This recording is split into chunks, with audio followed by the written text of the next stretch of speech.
이 시간 하나님이 우리에게 주신 생명의 말씀, 신약성경 로마서 2장 17절부터 29절까지 말씀입니다. 신약성경 241면에 있습니다. 이 말씀을 가지고 표면적 유대인과 이면적 유대인이라는 제목으로 하나님의 말씀을 증거하겠습니다. 주 안에서 사랑하는 성도 여러분, 한 가지 여러분에게 퀴즈를 내겠습니다. 인물 퀴즈인데요. 앞에 있는 프로필을 보고 누구인지 맞춰주시면 감사하겠습니다.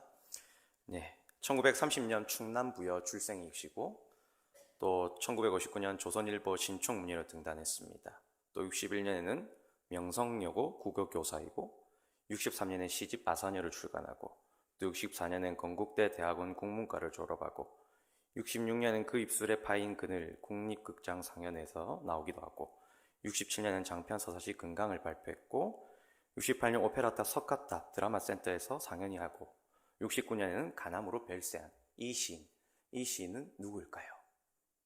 혹시 아시겠습니까? 잘 모르시는군요. 초성 힌트를 드리겠습니다. 시읒, 디귿, 이응입니다. 누구일까요? 우리가 잘 알고 있는 유명한 개그맨과 동명이인입니다. 정답을 발표하도록 하겠습니다. 정답은 시인 신동엽입니다. 신동엽 시인. 신동엽 시인의 여러 시가 있지만 그 중에 제가 좋아하는 시인은 중학교 때 가장 인상적으로 배웠던 문학 시간에 껍데기는 가라라는 시입니다. 제가 그 시를 잠시 읽어드리겠습니다. 다음 넘겨주십시오. 껍데기는 가라. 4월도 알맹이만 남고 껍데기는 가라. 껍데기는 가라. 동학년 곰나루에 그 아우성만 살고 껍데기는 가라. 그리하여 다시 껍데기는 가라. 이곳에선 두 가슴과 그곳까지 내는 아사달과 아사녀가 중립의 초래청 앞에서 서서 부끄러움 빛내며 맞절하지니 껍데기는 가라. 한라에서 백두까지 향그러운 흙가슴만 남고 그 모든 새부치는 가라. 내려주십시오. 방금 읽어드린 이 시는 앞서 말씀드린 것처럼 신동엽 선생님이 1967년에 발표한 껍데기는 가라라는 시입니다. 이 시는 마치 한반도의 민족사에 대한 기록을 압축했듯한 것으로서 1960년대에 군부 독재 시절에 참여 문학의 대표적으로 꼽힐 만큼 당시 현실에 대한 강한 저항 정신을 담고 있는 시라고 볼 수 있습니다. 이 시에 방금 제가 읽은 껍데기는 가라. 다시 한번 퀴즈 드리겠습니다. 맞춘 분에게는 제가 카카오톡으로 개인의 소정품의 상품권을 보내드리겠습니다. 내려주십시오. 지금 공개하면 안 됩니다. 껍데기는 가라. 몇 번이나 반복됐을까요? 껍데기는 가라. 혹시 없습니까? 정답은 발표해 주실까요? 다시 띄워주십시오. 정답은 6번입니다. 안타깝게도 드릴 수 없을 것 같습니다. 여기서 껍데기는 무엇을 의미하고 알맹이는 또 무엇을 의미할까요? 다음 넘겨주실까요? 껍데기는 민중을 착지하며 정의를 훼손한 지배 계급과 민주화를 가로막은 독재 정권의 허위와 가식 그리고 위선을 껍데기라고 신동엽 선생님은 가리킵니다. 반대로 알맹이는 뭘까요? 알맹이는 진실되게 모든 백성이 평등을 이루고 자유를 이루는 민족의 순수함과 강인함을 상징합니다. 앞서 읽어드린 이 시의 껍데기는 가라에는 두 가지 역사 배경이 숨어 있습니다. 우리 다시 한번 시를 띄워줄까요? 먼저 첫 번째 1년에 보면 4월도 알맹이는 남고 껍데기는 가라. 이 1년의 배경은 우리가 잘 알고 있는 이승만 정권의 3.15 부정선거의 배경이 있습니다. 알다시피 당시 1960년대 이승만 정권은 부정선거로 장기 집권을 하려고 했습니다.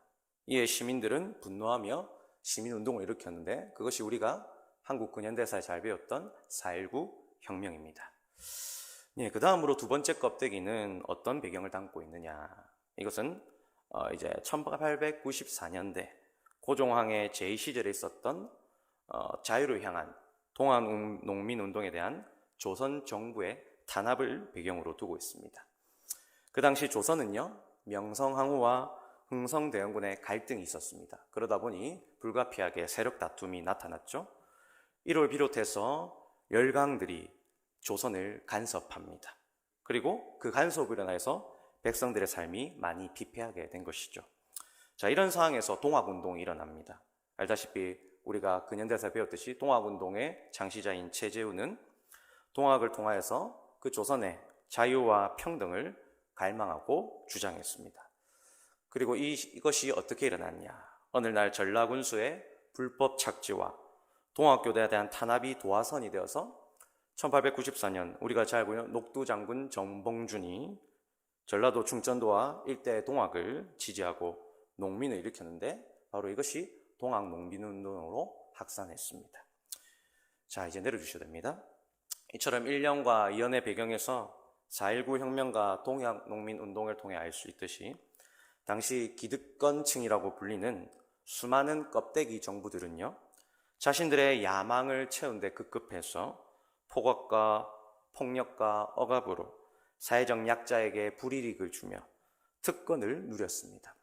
자, 바로 이런 이유로 시인 신동엽 선생님은 지금도 여전히 당시 그런 껍데기 정부에 대항하여 정말 순수한 알맹이로서 현대의 시민들이 당시 민중들의 순수한 민족성과 이 자유와 평등을 위한 그 강인함, 그 시대의 정신을 우리는 잊지 말자, 이 시를 읽는 독자들에게 지금 주장하고 강조하고 있습니다. 자, 이런 맥락에서 저는요, 오늘 본문이 마치 이 시인 신동엽 선생님이 기록한 껍데기는 가라의 주제와 일맥상통하다라고 생각합니다. 즉, 본문에 등장하는 표면적 유대인의 문제라고 불리는 것, 어떤 것입니까? 바로 부정부패와 불의, 그리고 거짓과 위선이라고 할 수 있죠. 바로 이것이 당시 신동엽 선생님이 말했던 그 껍데기 정부의 문제와 거의 별반 다르지 않다라는 것을 우리가 상고할 수 있는 것입니다. 원래 유대인이란 12지파 중 하나인 유다지파의 사람을 뜻했습니다. 그런데 포로 후기에 살아남은 이스라엘 백성들을 전부 지칭하는 표현으로 일반화가 됐습니다. 오늘 본문을 보면 바울이 말한 대로 유대인이라고 불리는 이스라엘 사람들은 그들이 아브라함의 자손으로서 단지 하나님께 택함 받은 선민이라는 이유로 영적 교만에 도취되어 있었습니다. 그래서 유대인들은요, 하나님께 선택받은 자신들 외에는 다른 민족, 즉 이방인들은 하나님이 그들을 지옥의 불수시개로 쓰여서 하나님이 그것을 활용하기에 그 이방인들을 지었다. 그들은 그렇게 생각했습니다. 또 유대인들은 모세를 통해 하나님이 주신 율법을 자기들만 가지고 있기에 그들은 영적 교만에 빠져 있었습니다. 그러나 사도 바울은 오늘 본문에서 분명히 그들의 문제점을 지적하죠. 유대인들이 아무리 하나님의 율법을 가지고 있고 그 내용을 설령 안다고 하고 또 그것을 자랑하더라도 정작 그 율법을 다른 사람에게 가르친 대로 지키지 못하면 결국 너희가 자랑하는 그 율법을 범하게 되는 것이고 또 그것은 하나님을 욕되게 하는 것이다. 그렇게 문제점을 고발합니다. 그렇습니다. 사도 바울의 말처럼 구약 성경을 보면 유대인들은 하나님께 택함받은 그 식과 그들만이 소유한 율법을 믿고 우쭐대다가 결국 어떻게 됐습니까? 이방 나라에 의해서 파멸되었지요. 그렇다면 바울이 말한 대로 율법을 알기만 할 뿐 실제로 율법을 지키지 못한 그 유대인들의 구체적인 제약들에는 어떤 모습이 있을까요? 오늘 본문에서 사도 바울 선생님은 유대인들의 문제를 세 가지로 고발하고 요약합니다. 그것은 유대인들이 일단은 가장 종합적으로 이야기하면 이제 내로남불의 문제였다. 즉 자기에게 적용하지 않고 다른 사람이 그렇게 라고 한 것인데 구체적으로 이제 그러한 문제들이 이제 21절에서 24절에 세 가지로 요약되어 있습니다. 첫 번째로 유대인들의 문제점은 무엇이냐? 유대인들은 율법에서 도둑질하지 말라는 것을 남에게 가르치면서도 그들은 도둑질을 했다라는 거예요. 우리 21절 다시 한번 읽어보겠습니다. 시작. 그러면 다른 사람을 가르치는 내가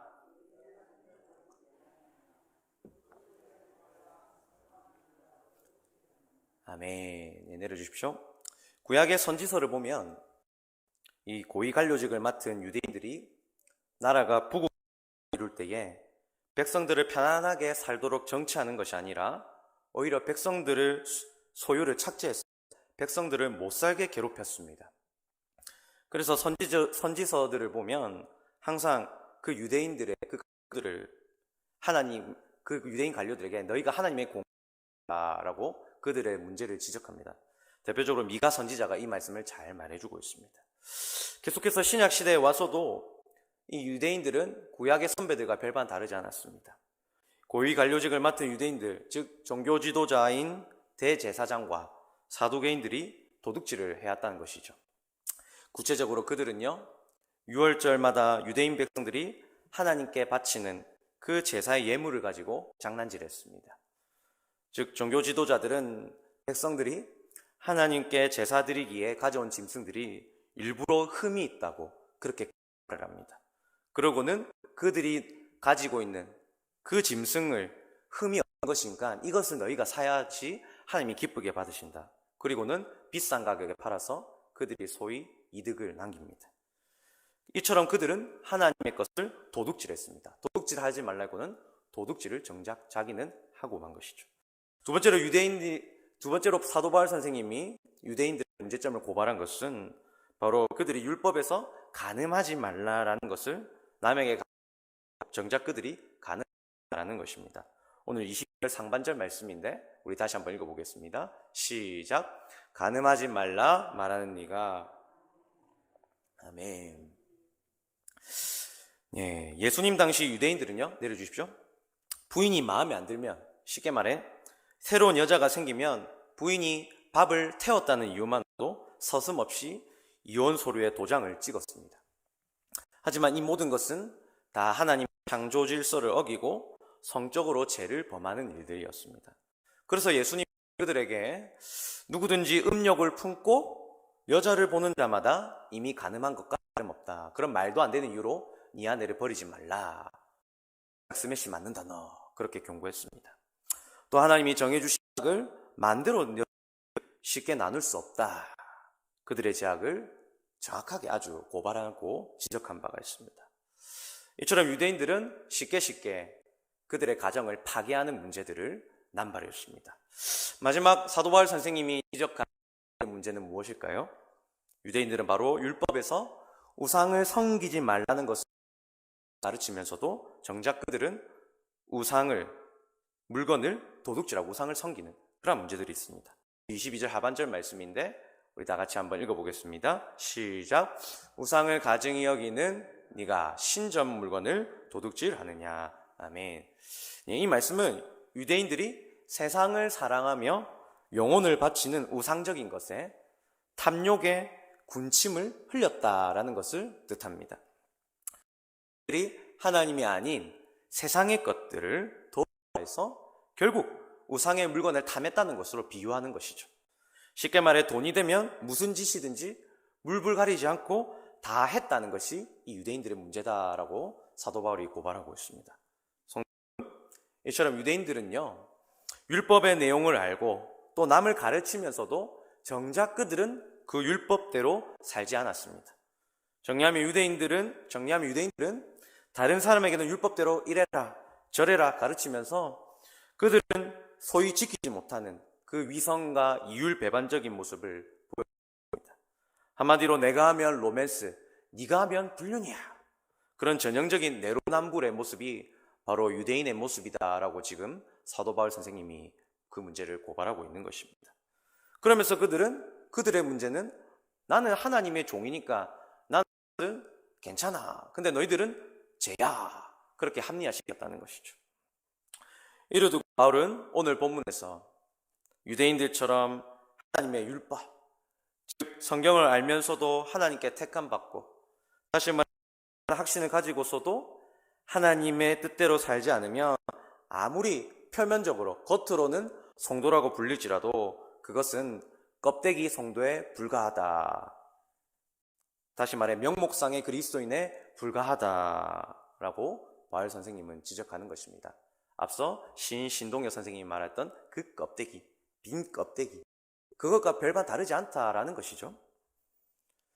그렇다면 주 안에서 사랑하는 성도 여러분, 오늘 저와 여러분의 삶은 어떻습니까? 우리는 오늘 본문의 유대인들처럼 명목상의 그리스도인, 다시 말해 나는 껍데기 성도가 아니다라고 그렇게 당당히 말할 수 있는 분들이 계십니까? 그 누구도 결코 당당하게 말할 수 없는 것이죠. 왜냐? 우리는 사도 바울 선생님이 지적한 대로 우리 역시도 까지 그러한 껍데기 같은 모습, 명목상의 그리스도인의 그러한 우월감과 유대인들의 그 오류 문제, 교만의 문제를 종종 빠질 때가 있기 때문입니다. 그렇습니다. 참으로 우리는 교회를 오래 다니고 신앙생활에 구력이 많을수록 이상한 우월감에 사로잡혀서 마치 나는 하나님의 뜻을 잘 안다고 그렇게 착각할 때가 종종 있습니다.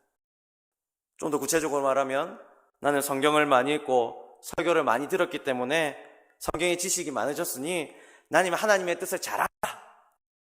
그렇게 자부하며 교만할 때가 많다라는 것이죠. 또 우리는 교회에서 하나님이 주신 직분, 즉 집사와 건사와 그리고 장로가 됐으니 일반 성도보다 난 더 믿음이 좋아. 그러한 이상한 우월감에 사로잡혀서 영적 교만에 빠질 때도 종종 있습니다.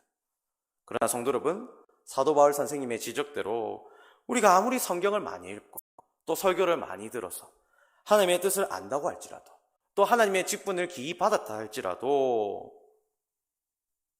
유대인들처럼 하나님의 뜻대로 우리가 하나님의 말씀을 지키지 않는다면, 하나님과 이웃을 사랑하고 섬기지 못한다면 결국 우리 역시 유대인들과 똑같이 율법을 범한 자라는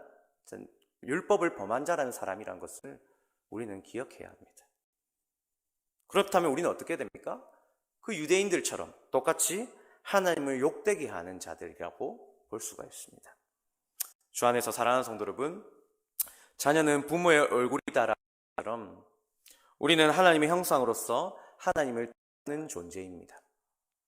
하나님의 형상이라는 것은 좀 더 쉽게 비유를 말하면 마치 컴퓨터 바탕화면에 한 윈도우 프로그램을 더블 클릭할 때 그 프로그램이 열리는 것을 하나님의 형상이라고 생각하면 됩니다. 즉 사람들이 나를 보면 하나님이 보이는 것이 바로 그 하나님의 형상의 가장 1차적인 의미인 것이죠. 성도들이, 불신자들이 나를 봤는데 하나님이 도대체 누군지 모르겠다. 네가 믿는 하나님 난 안 믿을란다. 그렇게 말하면 우리는 하나님의 형상에 일그러진 삶을 살고 있다라고 보시면 됩니다. 성도 여러분, 그렇기 때문에 우리는 주님의 얼굴이고 주님의 향기이고 주님의 편지라고 말한 그 사도 바울의 그 무거운 책임감을 우리는 다시금 엄중히 여겨야 될 것입니다. 그런데 그런 우리가 하나님의 말씀을 아무리 알고 또 하나님 맡기신 직분을 따라서 하나님의 뜻대로 살지 않는다면, 우리 마음대로 우리 육신의 정욕대로 산다면 우리는 하나님을 욕되게 하는 자녀가 되는 것이죠. 부모 얼굴에 똥칠하는 그런 불효자식이 되는 것입니다. 성도 여러분, 우리가 그렇게 살면 안 되지 않겠습니까?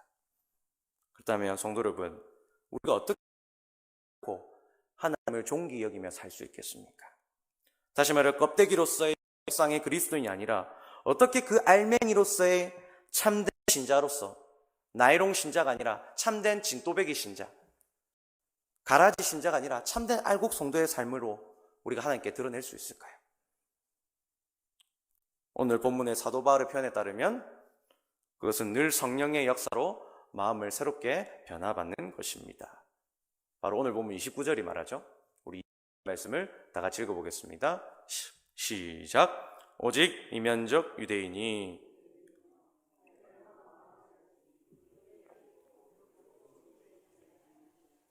그 칭찬이 사람에게서가 아니요 다만 하나님에게서니라. 아멘. 계속 띄워주실까요? 여기서 바울이 말한 이면적 유대인이라는 것은 쉽게 직역하면 숨어있는 유대인이라는 것입니다. 즉 사람의 눈에는 보이지 않는, 그렇지만 하나님이 인정하시는 참된 유대인, 참된 알곡 성도를 이면적 유대인이다, 그렇게 바울은 상징합니다. 그리고 바울은 이면적 유대인의 특징은 마음의 할례를 받는다라고 말하죠. 여기서 마음의 할례를 받는다는 것은 육체의 할례를 더 이상 아니다라는 것을 말합니다. 내려주시면 됩니다. 본래 할례는 무엇입니까? 할례는 하나님이 아브라함과 세운 언약의 표징이시죠. 하나님은 아브라함과 그의 후손들에게 하나님과 맺은 언약의 표징으로서 할례를 다 받으라, 그리고 하나님의 언약을 기억하며 지키라 그렇게 명하셨습니다. 즉 할례라는 것은 하나님의 뜻을 기억하고 지키라는 의미로서 유대인들에게 주어진 것입니다. 자, 그런데 유대인들은 어떻게 살아왔습니까? 그저 단순히 할례만 받으면 무조건 하나님의 표이기 때문에 구원은 자동적으로 따놓은 당상이다. 그냥 할례를 구원받은 티켓용이라고 생각했습니다. 바로 이것을 사도 바울이 지금 문제라고 지적하는 것이죠. 사도 바울은 할례의 목적대로 유대인들이 할례를 통해 하나님이 주신 언약을 지키지 않는다면 그 할례는 아무것도 아니다. 이도 아니다. 그렇게 말합니다. 그래서 바울은 무엇이라고 말합니까? 오직 마음의 할례를 받아야 된다. 더 이상 육신의 할례는 이제 의미가 없다. 그 마음의 할례란 바로 우리가 성령 안에서 새로워지는 것을 우리가 바울의 그 서신들을 통해 일관적으로 하는 것이죠. 그렇습니다. 바울이 말하는 그 마음의 할례라는 것은 구약성경 에스겔 선지자가 말하는 말씀인데 우리 다 같이 한번 읽어보겠습니다. 에스겔 36장 26절 말씀 시작. 또 새 영을 너희 속에 두고